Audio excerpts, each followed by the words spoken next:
2034 కల్లా 40% of the working professionals మొత్తం కూడా అప్పర్ మిడ్ శాలరీ రేంజ్ లో ఉంటారంట. అంటే 8500 నుంచి $40,000 పర్ ఇయర్ ఎర్న్ చేస్తారంట, according to Knight Frank's household income distribution forecast.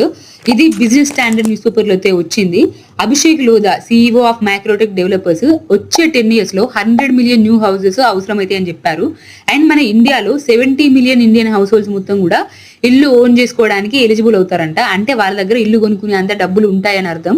So Knight Frank expert చెప్పిన దాని ప్రకారం దీని నుంచి జనరేట్ అయ్యే ఇన్కమ్ $906 బిలియన్ గా ఉండబోతుంది. అండ్ లాస్ట్ ఇయర్ 2023లో ఎంత ఫాస్ట్ గా ఇల్లు కట్టినప్పటికి కూడా ఓన్లీ 6 లక్షల ప్రైమరీ హౌసెస్ మాత్రమే కట్టడం జరిగింది. సో దీన్ని బట్టి వచ్చే 10 years లో డిమాండ్ ఎలా ఉండబోతుంది అని మనకు అర్థమవుతుంది. కాబట్టి మీకంటూ ఒక ఇల్లు లేకపోతే వీలైనంత తొందరగా మీకంటూ ఒక ఇల్లు అయితే కొనుక్కోండి.